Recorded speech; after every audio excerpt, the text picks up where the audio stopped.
따라하십니다. 구원의 옷 공의의 겉옷. 이사야 61장 10절, 62장 3절 성서 일과를 따라 오늘 송년주일입니다. 말씀 전할 때 하나님의 말씀으로 받으시고 은혜로 이끄심을 따라가시기를 축복합니다. 오늘 2023년 마지막 날 송년주일입니다. 이제까지 인도하신 에베네셀의 하나님께 감사와 찬송과 영광을 돌리고 2024년 우리를 또한 신실하게 인도하시고 앞서서 행하실 여호와 이레의 하나님께서 우리 금송교회와 성도들, 가정과 일터와 사업장을 축복하시고 날마다 선한 길로 인도하시기를 축복합니다. 올 한 해도 한 해를 살아가느라, 한 해를 살아내느라 수고 많이 하셨습니다. 한 해 하루하루를 살아내느라 수고 많이 하셨습니다. 제가 설교 시간에 인사하려고 아까 인사를 한 번만 하고 말았습니다. 우리 손을 잡고 옆에 계신 분 인사할 수 있으면 이렇게 한번 인사하시면 좋겠습니다. 수고 많이 하셨습니다. 덕분입니다. 좀 이렇게 정감을 가게 한번 해보세요. 수고 많이 하셨습니다. 덕분입니다. 수고 많이 하셨습니다. 덕분입니다. 네. 하나님의 은혜입니다. 덕분입니다. 할렐루야. 어려움 중에도 우리가 믿음의 길을 함께 걸으면서 신앙 공동체에 함께 우리 성도님들과 함께 한 해를 잘 살아올 수 있었습니다.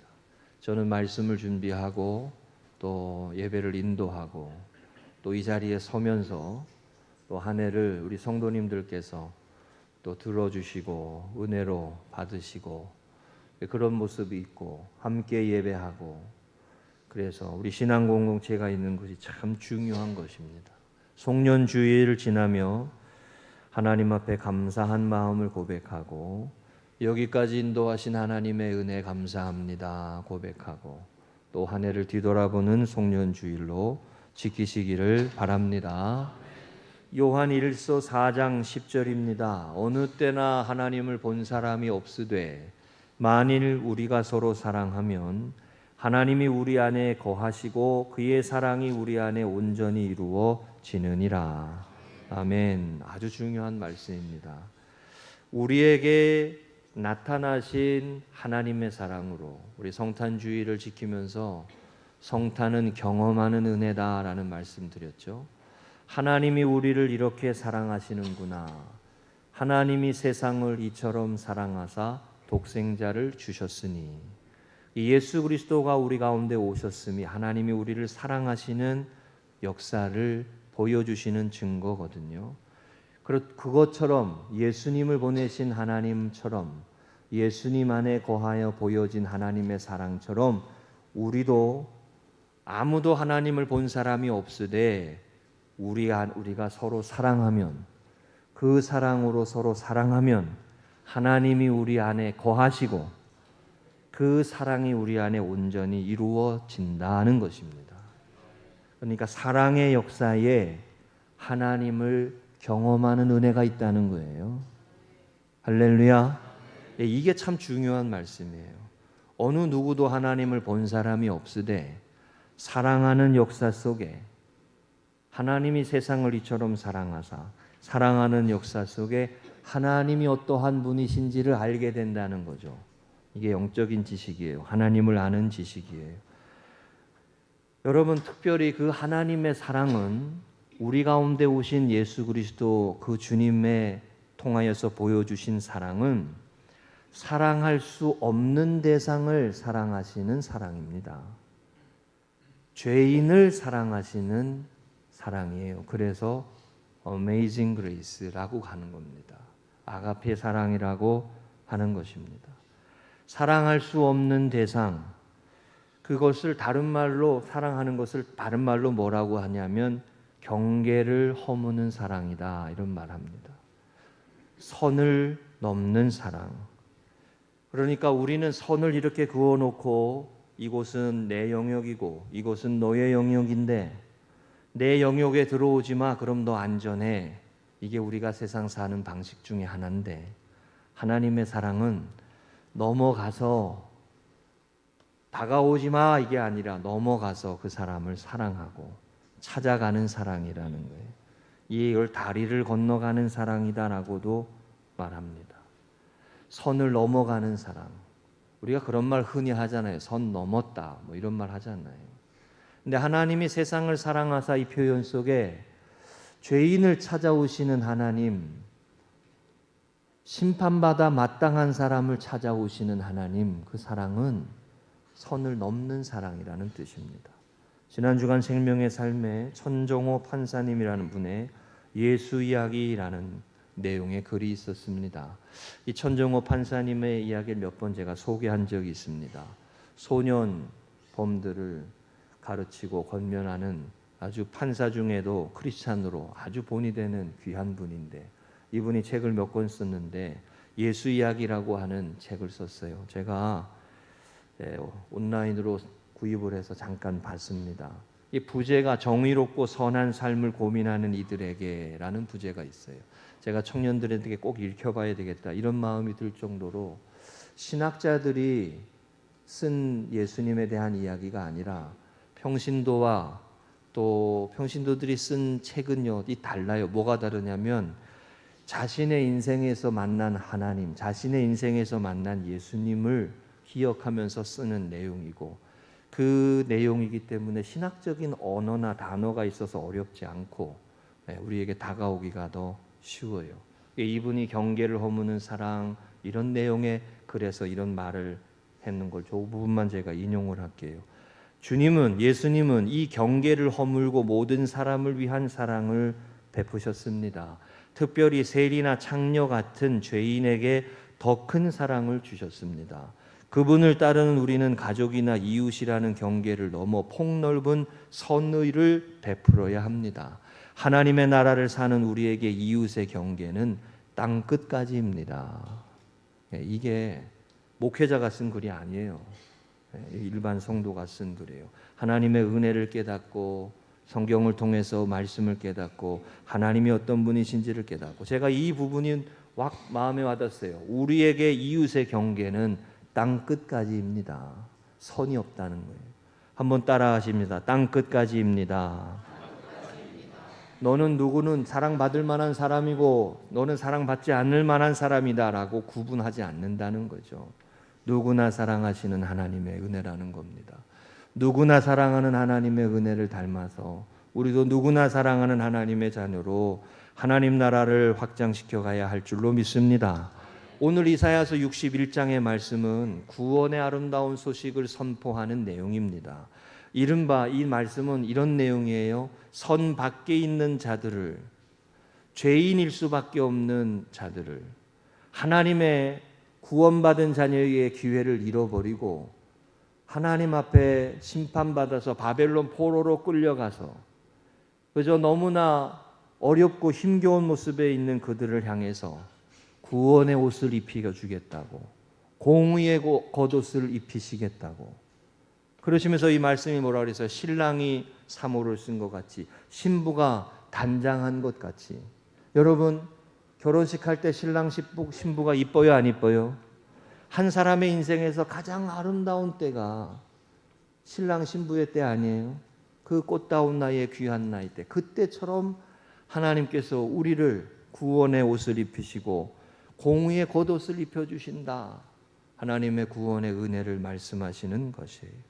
성경에는 영적인 삶은 옷에 비유한 말씀이 종종 나옵니다. 사도 바울은 그리스도의 옷 입으라, 그리스도로 옷 입으라 이런 표현을 했어요.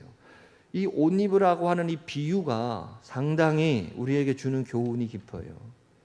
겉옷을, 우리의 속사람은 아직 변화되지 못했지만 우리의 육적인 모습은 여전히 가득하지만 하나님의 은혜로 옷 입으라, 구원의 옷을 입으라 말이죠.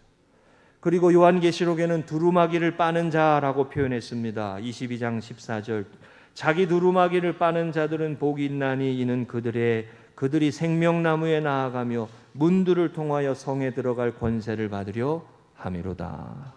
아멘.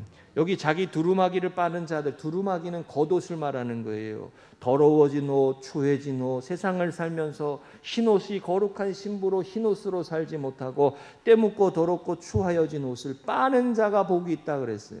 세상을 살면서 하나님의 뜻대로 살지 못하고 세상을 살면서 허물과 죄로 얼룩져지기 쉬운 우리들의 모습을 회개하는 자는 복이 있도다. 그 말씀이에요. 우리가 송년주의를 지나면서 이 부분을 꼭 짚고 가야 돼요. 한번 생각하고 가야 돼요. 한 해를 뒤돌아보며 우리가 어떤 옷을 입고 살았나? 우리가 과연 하나님 앞에 깨끗한 옷을 입고 구원에 합당한 옷을 입었나? 여러분, 두루마기를 빠는 자들은 복이 있다. 그가 생명나무로 나아간다. 그가 하나님의 은혜의 성에 들어갈 권세를 받게 된다 그랬어요.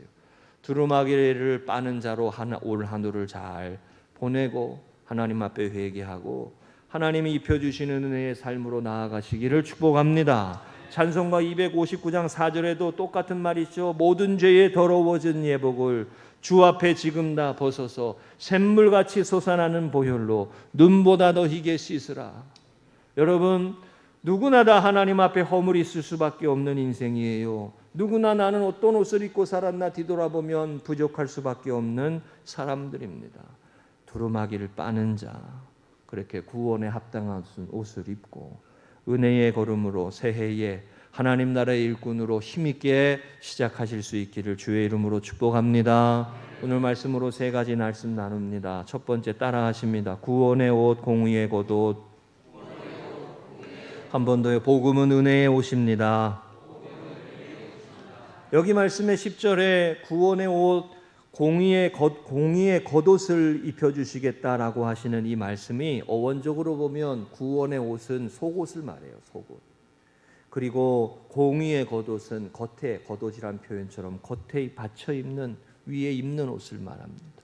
하나님께서 예수 그리스도 안에서 우리를 구원하셔서 구원받은 자녀가 되게 하시고 그 위에 하나님이 공의의 겉옷을 입히신다. 공의로운 나라가 되게 하신다. 여러분 기억나시나요? 레위기 19장의 말씀에 거룩하라라고 하시는 명령의 말씀에서 거룩함은 공의다라는 말씀을 드렸습니다. 기억나세요? 거룩함은 공의로움이다 그랬어요. 레위기 19장 15절에 보면 너는 재판할 때에 불의를 행하지 말며 가난한 자의 편에 들지 말며 세력 있는 자라고 두둔하지 말고 공의로 사람을 재판할지며 라고 나옵니다. 공의로운 나라, 공의의 옷을 입고 거룩한 옷을 입으라고, 그것이 하나님이 기뻐하시는 자의 삶이라고 말씀하는 거예요. 여러분, 요셉의 이야기를 옷의 모습으로 나눌 수 있다는 말씀 드렸습니다. 요셉이 어릴 때는 아버지가 입혀주시는 채색 옷을 입었어요. 그가 애굽의 형제들 때문에 팔려갈 때 그는 노예의 옷을 입었습니다. 그가 보디발의 아내의 미움을 당해가지고 감옥에 갇힐 때는 그는 죄인의 옷을 입었어요. 그리고 나중에 하나님의 은혜로 그가 꿈을 해석하고 꿈을 바라보는 비전의 사람, 꿈꾸는 자가 되었을 때 그는 하나님이 입혀주시는 애굽 총리의 옷을 입게 되었어요. 어떤 옷을 입게 되느냐, 그것이 우리의 인생의 모습을 말해주는 것이다라고 할 수 있습니다. 한 해를 뒤돌아보면서 여러분, 우리는 구원의 옷에 합당한 삶을 살았습니까? 한 해를 뒤돌아보면서 우리는 구원의 공의의 겉옷을 입고 살았습니까? 여러분, 두루마기를 빠는 자들은 복이 있다 그랬어요. 우리가 하나님 앞에 회개하며 합당한 옷을 입고 나아갈 수 있도록 기도하며 가는 주일 되시기를 부탁드립니다. 이 61장은요 1절에 이렇게 시작해요. 주 여호와의 영이 내게 내리셨으니 이는 여호와께서 내게 기름을 부으사 가난한 자에게 아름다운 소식을 전하게 하려 하심이라. 나를 보내사 마음이 상한 자를 고치며 포로된 자에게 자유를, 갇힌 자에게 노임을 선포하며. 이 말씀이 61장 1절이에요. 이 말씀은 예수님께서 공생애를 시작하실 때 첫 번째 성경을 회당에 들어가서 읽으셨던 말씀이에요. 예수님의 사역이 이 사역이었어요. 예수님의 사역을 따라가는, 주님께서 이루었던 하나님 나라의 역사를 따라가는 교회가 이어가야 할 사역이 이 말씀입니다. 주 여호와 영이 내게 임하셨으니 성령의 은혜를 덧입혀서 하나님 나라의 역사를 이루어가는 거예요. 저는 근데 이 61장의 말씀에 특별히 이와 같은 사람, 의의 나무, 하나님이 택하신 의의 나무라고 하는 그 표현이 3절에 나오거든요. 그 의의 나무가 되어서 뭘 하기를 원하시느냐, 그게 4절에 나와요. 이렇게 나옵니다. 그들은 오래 황폐하였던 곳을 다시 쌓을 것이며 예부터 무너진 곳을 다시 일으킬 것이며 황폐한 성은 곧 대대로 무너져 있던 것들을 중수할 것이며 그랬어요. 이게 하나님의 사람들이 해야 할 일이에요. 이게 사역이에요. 이게 우리가 나아가야 할 하나님의 나라의 역사입니다. 무너진 곳, 오래 황폐했던 곳. 왜 오래 황폐했어요? 죄로 인하여, 슬픔과 절망으로 인하여, 세상 속에 하나님을 떠난 인생들이 만들어가는 그 어둠의 역사로 인하여 무너진 곳을 회복하고 세워가는 것, 그것이 하나님 나라의 역사고 그게 복음의 역사예요. 여러분, 구원의 옷을 입고 공의의 겉옷을 입고 우리 교회가 앞으로도 힘있게 하나님 나라의 역사를 이루어가는 의의 나무 되시기를 축복합니다. 지난 주간에 잠언 29장 18절에 이 말씀이 있었어요. 유명한 말씀이에요. 묵시가 없으면 백성이 방자히 행하거니와 율법을 지키는 자는 복이 있느니라. 여기가 묵시라는 표현을 계시, 하나님의 뜻, 하나님의 말씀이라고 바꾸어 볼 수 있어요. 하나님의 뜻을 알면, 하나님의 계획을 알고 하나님의 마음을 알고, 그러면 하나님의 역사를 이루어가는 하나님의 사람들이 된다는 거예요. 한 해를 뒤돌아보며 합당한 옷을 입었는지를 돌아봐야 합니다. 부끄러울 수밖에 없는 우리의 모습이지만 새해에 하나님이 입혀주시는 구원의 옷, 그럼에도 불구하고 입혀주시는 공의의 겉옷 입고 예수 그리스도의 십자가의 보혈로 씻어내고 할렐루야! 은혜의 길, 믿음의 길 걸어가시기를 축복합니다. 두 번째입니다. 따라하십니다. 솟아나게 하시리라. 복음은 새 소망입니다. 11절 말씀에 보면 땅이 싹을 내며 동산이 거기 뿌린 것을 돋게 함같이 주 여호와께서 공의와 찬송을 모든 나라 앞에 솟아나게 하시리라 말씀했습니다. 자, 모든 나라 앞에 공의와 찬송을 솟아나게 하시리라. 이게 여러분 물이 바다를 덮음같이라고 하는 성경의 표현과 같은 거예요. 우리는 지난 주간에 한 유명 배우의 죽음을 겪어야만 했습니다. 세계적인 배우가 되었지만 50도 넘기지 못한 채 우리 곁을 떠났습니다. 그를 바라보는 가족과 친구들과 동료들과 사람들이 그를 떠나보내는 절망스러운 모습을 보았습니다. 여러분, 우리가 살아가는 이 세상은요, 하나님의 나라 아닙니다. 여러분과 제가 겪고 있는 이 세상은 아직도 불의와 죄악과 어둠이 스며들고 가득한 그런 모습입니다. 문명사회가 발달하고 핸드폰을 들고 모든 것을 할 수 있고 미사일을 쏘아 올리고 달에 갈 수 있는 시대가 되었지만 인간의 죄는, 죄악의 역사는 더 교묘하고 더 악랄하고 여전합니다. 우리에게 소망이 어디에 있느냐? 우리에게 소망은 하나님께 있는 거예요. 이 말씀이 하나님께서 땅이 싹을 내며 동산이 거기 뿌린 것을 돋게 함같이라고 하시는 말씀이, 이게 소망의 말씀이에요. 어두워진 곳, 황폐해진 곳, 적막해진 곳에 다시 싹이 나고 다시 음이 돋고 다시 새 소망이 일어나고, 가정의 아이들이 태어나는 걸 보면서 그 아이들의 어린아이의 모습을 보면서 어른들이 좋아하는 이유 중에 하나가 뭐예요? 새로운 거 아니에요. 아이들의 모습. 며칠 전에 엘리베이터를 탔는데 아이가 있어가지고 아이고 이뻐라 그랬더니 저희 아내가 저보고 나이 들었어 애 좋아하는 거 보니 이러더라고요. 그게 지나고 보니까 아이가 너무 귀해요. 너무 귀해요. 죄인일 수밖에 없는 우리를 예수 그리스도 안에서 새롭게 하시는 놀라우신 은혜의 하나님, 그 은혜는 우리의 넘어짐, 무너짐과 상관없이 오늘도 여전하십니다. 이게 히브리서 말씀에 예수 그리스도는 어제와 오늘이 동일하시니라 이 말씀이에요. 우리는 어느 때는 충만해서 살기도 하지만 어느 때는 꼬꾸라져서 한탄과 한숨으로 살기도 하는 연약한 인생입니다. 우리는 그런 인생이에요. 그러나 하나님의 은혜는 변함이 없고 하나님의 은혜는 영원하고 우리를 살리시는 하나님의 놀라운 역사는 오늘도 예수 그리스도 안에 이어지고 있는 줄로 믿습니다. 이게 복음이에요. 죄악의 역사도 여전하지만 그 죄악의 역사에서 새 순을 돋게 하시고 새 희망을 일으키시고 새 소망을 갖게 하시는 하나님의 은혜도 여전한 거예요. 믿으시기 바랍니다. 얼마 전에 아내가 중고거래를 하고 와가지고 마음이 상해서 왔어요. 우리 성도님들 많이들 하시잖아요. 저희 아내만 한다고 흉보지 마세요. 이렇게 예를 든다고. 중고거래를 하러 와가지고 마음이 상해서 왔어요. 왜 그래? 그랬더니 사진을 찍어서 올려놓았는데 어떤 물건은 사겠다고 하는 사람이 집 밖에다 걸어놓으면은 와가지고 만져보고 이렇게 보고 난 다음에 마음에 들면 살고 안 하면 말고 이러더래. 여러분 중고거래 하다 보면은 별꼴이 반쪽인 사람들 많아요. 있어요, 없어요? 아고 많아요. 그런데 그분의 아이디가 이거였어요. 새롭게 하소서. 뭐요? 교회 다니는 인간이요.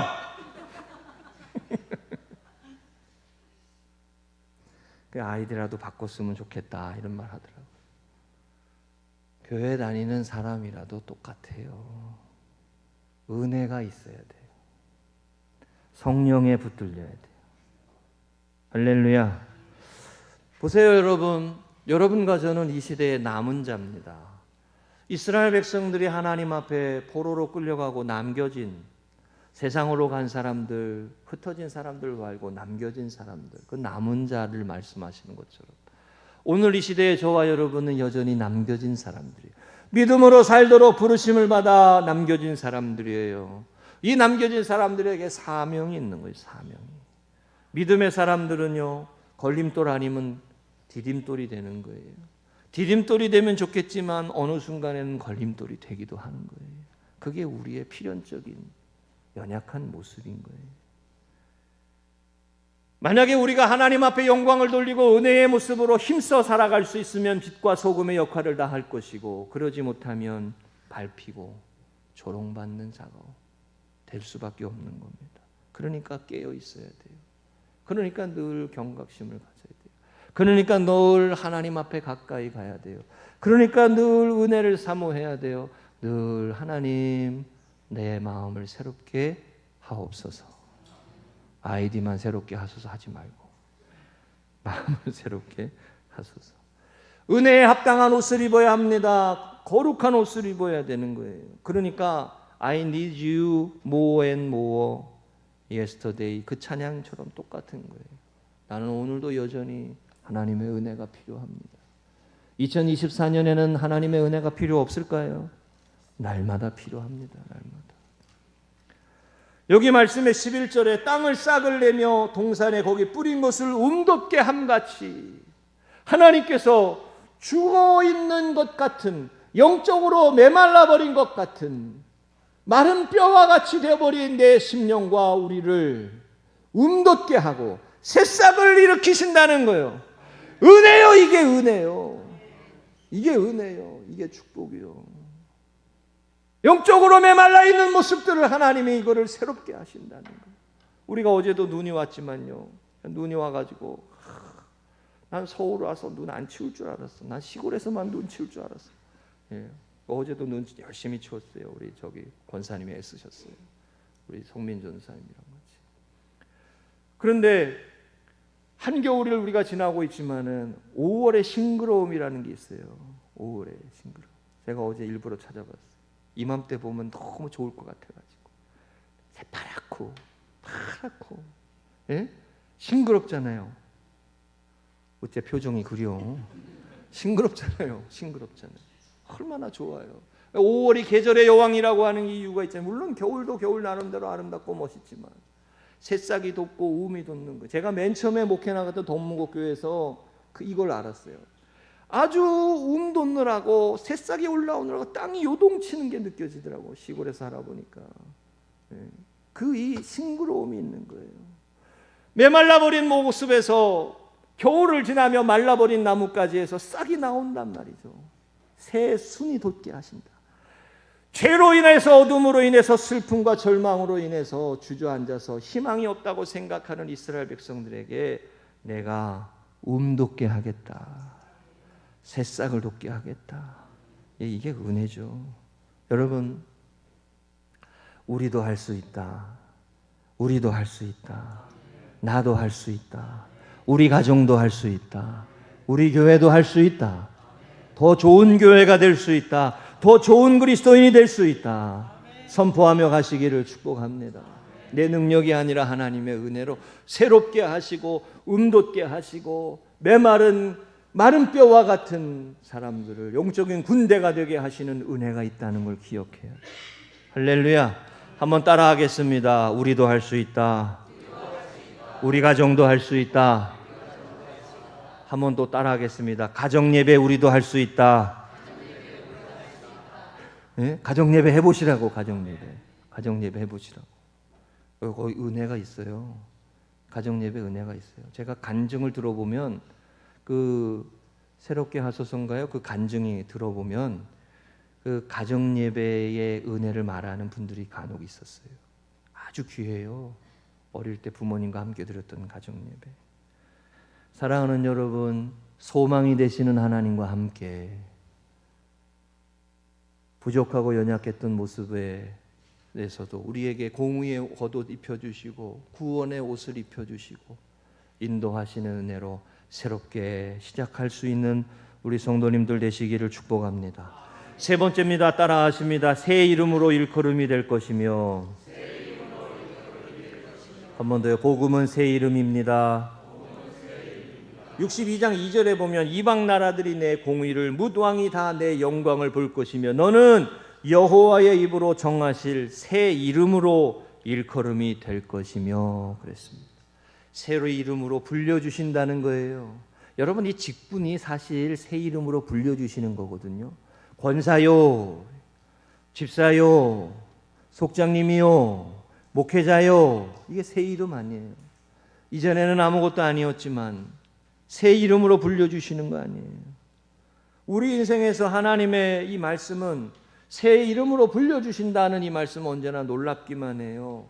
죄 많고 허물 많은 인생에서 더 이상 가망이 없어, 더 이상 뭐 새로운 게 있겠어, 나사렛에 뭐 선한 것이 있겠어 라고 말하는 세상의 가치관으로 말하는 그곳에서 하나님은 예수 그리스도가 태어나게 하시고 새 일을 이루게 하시잖아요. 새 이름으로 불려지게 하시는 거예요. 여러분, 말씀을 준비하다가 오프라 윈프리라고 하는 이 여성이 생각났어요. 오프라 윈프리라고 하는 분 들어보셨죠? 이 어릴 때 아주 엄청난 고통을 겪었지만 미국을 움직이는 100명 중에 1위라고 선정되었던 정도로 많은 영향력을 주었던 2014년에 자서전을 냈어요. 그 자서전이 우리나라 번역된 게 내가 아는 확실히 아는 것들이라고 하는 책입니다. 이 책이 맨 처음에 나왔을 때 센세이션이 있었습니다. 이 오프라 윈프리가요, 빈민가의 미혼모의 사생아로 태어났습니다. 공식적으로 결혼하지 않은 그 자녀에서 태어났어요. 흑인으로. 그리고 9살 때부터 사촌 오빠와 삼촌에게 성폭행을 당했습니다. 14세에 출산을 했어요. 14살에. 그리고 미혼모가 됐는데 그 아이는 2주 만에 죽고 말았습니다. 10대를 마약 중독자로 살았습니다. 우울하게 보냈습니다. 그런데 이 오프라 윈프리의 할머니인가가 크리스찬이었어요. 그래서 예배를 드리러 다녔어요. 20살에 그가 이제 방송국에 취직을 하면서 그의 인생이 달라지기 시작했는데 그 삶의 스토리를 이렇게 써놨습니다. 자기 자서전으로. 이 유명한 내가 확실히 아는 것들에 나오는 내용 중에 이 유명한 이야기예요. 사명에 대한 4가지. 첫째, 남보다 더 가졌다는 것은 축복이 아니라 사명이다. 둘째, 남보다 아파하는 것이 있다면 그것은 고통이 아니라 사명이다. 셋째, 남보다 설레는 꿈이 있다면 그것은 망상이 아니라 사명이다. 넷째, 남보다 부담되는 것이 어떤 것이 있다면 그것은 사명이다. 참 귀하죠? 고난을 이겨내고 슬픔을 이겨내고 수없이 자살 충동을 겪고, 어떤 분은 이 오프라 윈프레의 성공의 비결을 두 가지로 말합니다. 꾸준한 독서와 기도라고 말합니다. 제가 책을 사서 읽어보니까 오프라 윈프리가 어릴 때 할 일이 없어서, 놀아주는 사람이 없어서 외로워가지고 책을 읽기 시작했대요. 그래서 독서광이었나 봐요, 어릴 때부터. 여러분 책 읽히셔야 돼요, 우리 아이들. 근데 이 오프라 윈프리의 기도 중에 그녀의 기도라고 하는 내용이 있어서 제가 인용해 볼게요. 이런 기도예요. 오늘도 잠자리에서 거뜬히 일어날 수 있게 하셔서 감사합니다. 오늘도 푸른 하늘을 볼 수 있게 하셔서 감사합니다. 점심때 맛있는 스파게티를 먹을 수 있어서 감사합니다. 얄미운 짓을 한 동료에게 참을성 있게 하셨음에 감사합니다. 좋은 책을 읽었는데 그 책의 작가에게 감사합니다. 일상의 기도죠. 평범한 기도인데 그 평범한 기도가 너무 귀했단 말이죠. 그 하나하나가 다 감사였다는 거죠. 감사. 제가 다시 이 책의 부분을 읽어보니까 오프라 윈프리가 잊지 못하는 성경 구절이 하나 있더라고요. 그게 이사야 54장 4절 말씀이에요. 뒤에 PPT 보여주세요. 이사야 54장 17절. 너를 치려고 제조된 모든 연장이 쓸모가 없을 것이라. 일어나 너를 대적하여 송사하는 모든 혀는 내게 정죄를 당하리니 이는 여호와의 종들의 기업이요 이는 그들이 내게 얻은 공의니라. 여호와의 말씀이니라. 하나님이 너를 지켜주신다. 하나님이 너를 붙들어 주신다. 세상에 그 어떤 것도 너를 해할 수 없다. 너는 내 것이다. 그 말씀이죠. 그러니까 이 말씀을 붙들고 살았다는 거예요. 이 말씀을 붙들고 수없이 좌절하고 넘어지는 모습 속에서 다시 일어나는 삶을 살았다는 거예요. 여러분, 지금 이 이사야 61장에 선포되는 이 이스라엘 백성들의 형편은 포로예요. 포로. 바벨론 광야에서 포로된 땅에서 우리가 무엇을 할 수 있을까? 우리가 왜 이렇게 이런 고통과 슬픔에서 벗어나지 못할까? 이렇게 낮은 자존감에 시달리고 절망에 시달리고 슬픔과 한숨에 시달리는 이스라엘 백성들에게 구원의 아름다운 소식을 전하면서 이 말씀을 하시는 거예요. 구원의 옷을 입히겠다. 공의의 겉옷을 입히겠다. 새 순이 솟아나게 하겠다. 새 이름으로 불려지게 하겠다 말이죠. 이 하나님의 약속이에요. 이 말씀을 붙들고 일어나야 되는 거예요. 이 말씀 붙들고 어떤 슬픔을 겪어도 어떤 절망을 겪어도 자살의 충동이 일어나고 우리가 겪게 되는 수없이 많은 한숨과 슬픔과 절망의 모습 속에서도 새 이름으로 불려주시는 하나님이심을 믿어야 합니다. 할렐루야. 우리가 부족한 옷을 입었더라도 다시 새 옷을 입고 하나님의 사람으로 살아갈 수 있는 믿음의 사람들이 되시기를 주의 이름으로 축복합니다. 여러분, 말씀을 준비하다가 뽀시래기라는 표현이 생각났어요. 뽀시래기. 뽀시래기란 말 아세요? 이게 사투리라고 그러는데 귀엽고 앙증맞은 사람을 지칭하는 말이에요.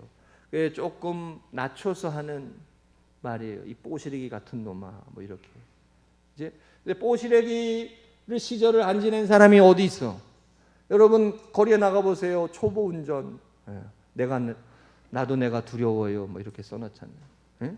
초보 운전 안 해본 사람이 어디 있어요? 뽀시래기 시절 안 지내보는 사람이 어디 있어요? 여러분 그렇게 스스로를 작게 여기고 천하게 여기고 하찮게 여기지 말아야 돼요. 하나님이 우리를 택하시고 구원하시고 의의 나무 거룩한 백성으로 세워주시는 줄로 믿습니다. 여러분 또 나부랭이라는 말도 있어요. 나부랭이 들어보셨어요? 나부랭이. 저거 하도 꾸중을 듣고 혼나면 아유 이 나부랭이 같이 참 우리 참 못났나 보다 이런 말 하고 그랬어요. 이건 나부랭이는 종이나 헝겊 따위에 자질구레한 오락이 뭐 이런 걸 말하는 거예요. 참 전에 교회에서 눈 치우면서 야 이건 뭐 부목사 나부랭이래 가지고 이거 뭐 이건 하고 있고야 뭐 이런 말 많이 했어요. 자기 스스로를 낮춰서 하는 말이죠. 세상 사람들이 우리를 그렇게 말할지는 몰라요. 혹은 우리 자신이 그렇게 생각될지도 몰라요. 그러나 하나님은 우리를 의의 나무, 새 이름으로 예수 그리스도 안에 불려주시는 거예요. 너는 여호와의 입으로 정하실 새 이름으로 일컬음이 될 것이다. 할렐루야.